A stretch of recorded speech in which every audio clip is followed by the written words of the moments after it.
Grant passed through the forest. His pocket was heavy with gold coins.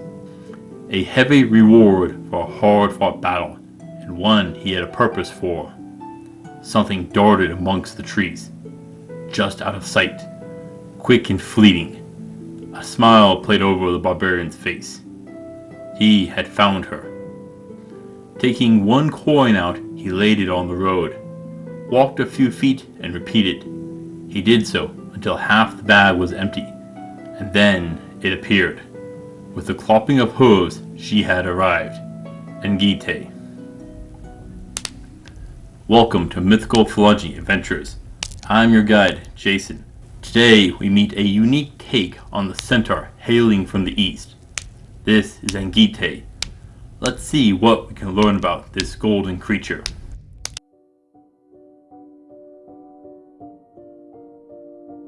Anggitay comes from the Philippines. She is described as a horse's body, but with a woman's torso growing from the neck. Yes, she is a centaur of sorts, except she also has a single horn growing from her forehead.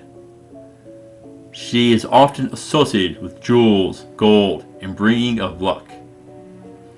Often, she is said to be the female counterpart to the Tikbalang, which I covered a while ago.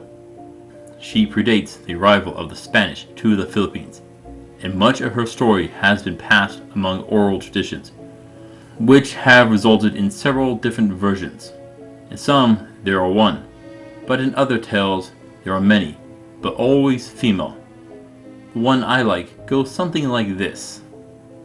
She was born the daughter of the regional lord named Anga. She would often don precious gems and gold. The god of the rainbow, Barangay, even admired her. One day, Anga saw the servants of the goddess of greed and gold, Ringadang Pada Sinakalang Balawan. Sorry if I mispronounced that. These servants are often compared to dwarves in form. They were carrying bags of gold and jewels. When Anga asked who they belonged to, the servants said they belonged to the fairest of all. Now, if you haven't guessed yet, Anga was a bit arrogant and vain, and she thought that the gold was meant for her. She returned to the village and convinced the villagers to make a golden throne to carry her back to the meadow, where the servants were gathering the gold. But this angered the goddess of greed, who cursed Anga into a horse-like or unicorn-like form by slapping her in the forehead with a slipper.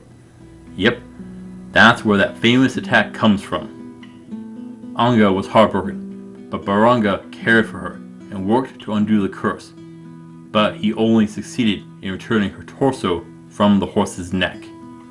Still, she had the horn in her forehead. The goddess of gold agreed to fully undo the curse of Anga if she could bring 7 bags of gold and jewels. But as a final act of malice, she threw gold dust into the cursed princess's eyes.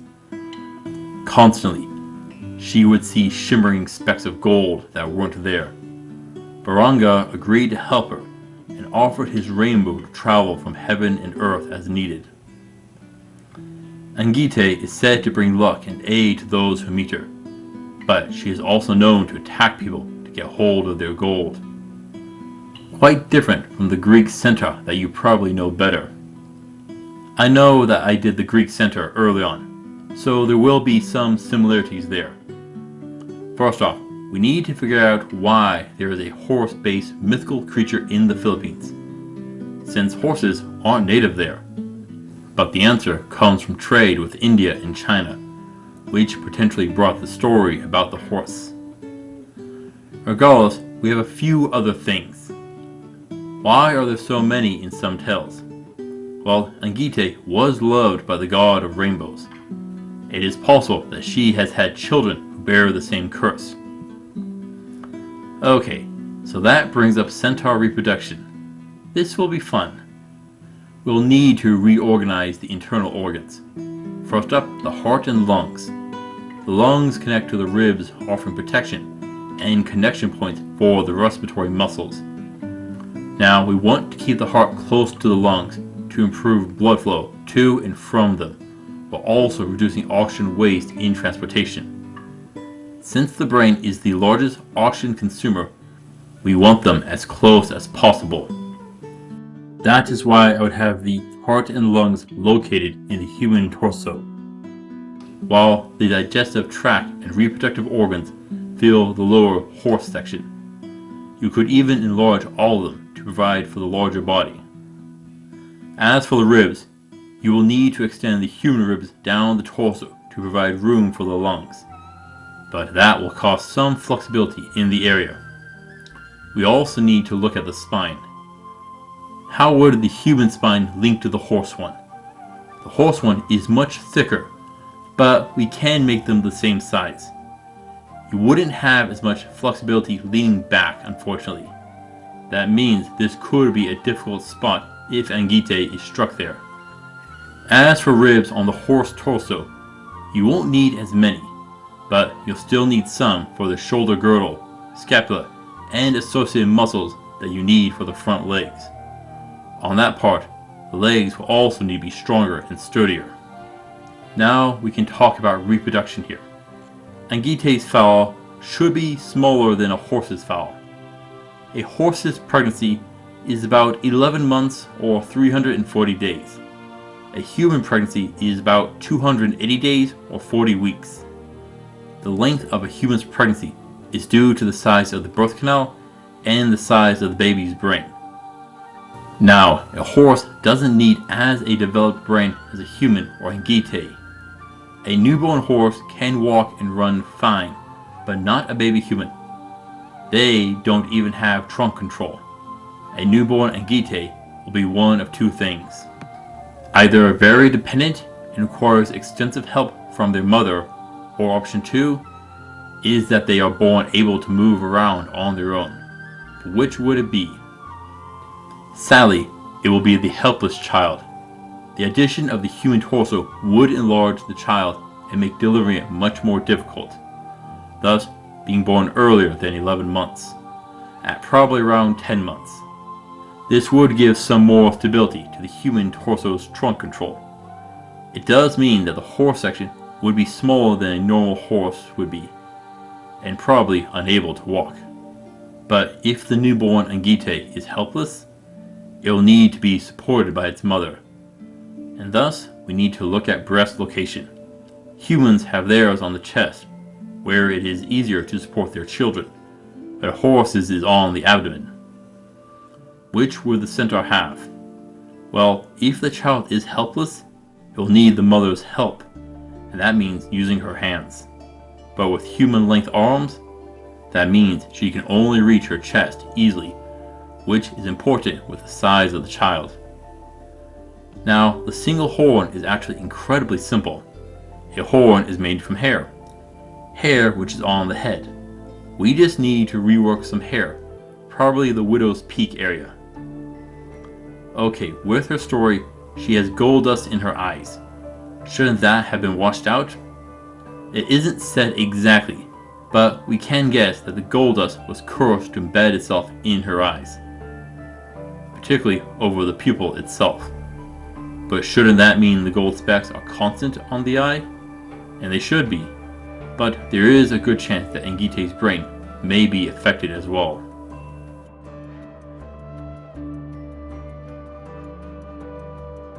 So, how do you combat Anggitay? Whether a race or just an individual, begin with her weakness. Gold and jewels. Lay out a trap. A nice little trail leading into an ambush. We are dealing with a horse-like lower body. That means speed and power. Perfect for a charge, but not as good on the turns. You want the ambush in an area where they can't move. Narrow places, a rocky pass, a dense forest and the like. Have a druid change the environment for your preference. Basically, you'll be fighting a horseman. They can use swords, most likely longer ones to give them reach, and spears. To counter, you can wear armor. Gambeson, chainmail, or plate are all good. So would a shield. But a better tactic is flanking. Their rear will be hard to defend due to the length of the human's arms and the reinforcements to the spine. They can't twist very well. Coming from behind will leave them exposed. If you jump on the back, they can't grab you effectively, and will have difficulty using their weapons. But yours should be much easier to wield. Anggitay will try to buck you, but you should be able to end the fight from there. But they do have one last trick while you are on the ground. Kicking. Like any horse, they can kick, but that leaves them off balance and won't be able to react during a kick. Even if they rear up on their hind legs to strike with their front legs, it'll leave them open. Now, I talked about the problem with the spine junction between the human torso and the horse neck. They won't be able to bend back if struck there, which means there will be a higher chance of damage to the spine from a heavy blow. You can also create terrain that is hard to move on. Icy surfaces can be difficult for horses. You can use ropes and chains to bind their legs. If the legs go down, Anggitay will be unable to fight back. If you can set up a cattle guard, you can also inhibit mobility. On the magical front, everything works perfectly, ice being best, again for binding up the legs. Fire and lightning can deal plenty of damage as well. Their preferred method of attacking is charging in. They want to be the ambusher. If you get caught, do run away and run parallel to the charge and get some distance. Turn frequently. Make it so they can't get up to speed. Flee into the dense forests. You need to avoid their first charge, and you should be able to escape or counterattack. But there is a way to distract them. They're like gold and jewels. What happens if you throw them out? Well, you may distract them and flee, just losing a little money. Much cheaper than your life. But better yet will be a spell that makes things sparkle. This will leave her completely lost, and you are free to go about your business. They should be able to use bows and arrows, but will need to aim sideways. Aiming forward would be more difficult due to the limited spinal mobility. They will also struggle to run and shoot at the same time. There is a reason most archers remain stationary while shooting. Overall, a fight against Anggitay, whether just Anga or her children, shouldn't be too difficult. Basically, she will be fighting like a mounted foe, something that humans have done throughout history. That is why I am giving Anggitay a 3 of 10 for difficulty, putting her on par with most humanoids.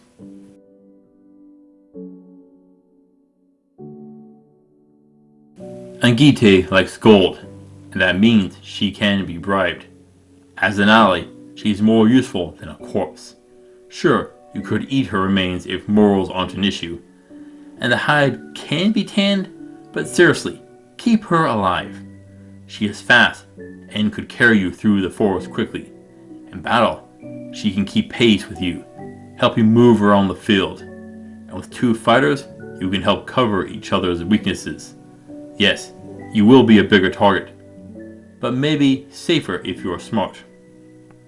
Outside of battle, she can carry a lot of weight, or run messages while you're out and about.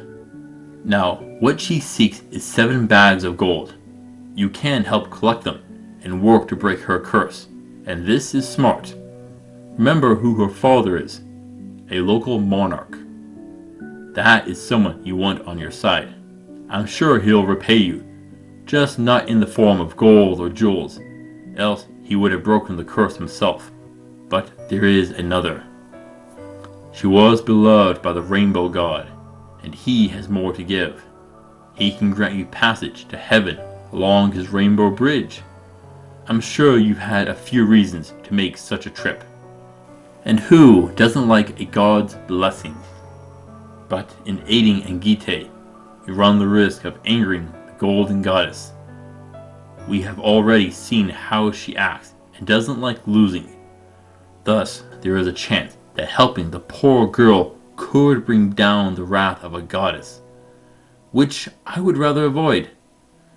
Which you do will be your decision. I hope you make the wise one.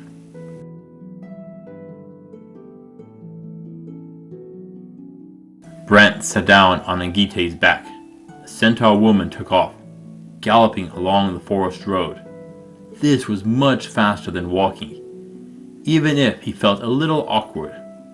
His gold pouch was much lighter, but he had a debt to her to pay off, a favor from long ago. She carried him on to his next job, his bulk being only a little weight to her. Anggitay is an interesting take on the centaurs that you usually see. Her arrogance led her to such a miserable curse, one she still seeks to free herself from. What do you think about helping her? Is it something you would do? Thank you for watching, adventurers. Please return next week, where we shall seek out the questing beast. Until then, I'll see you on the roads.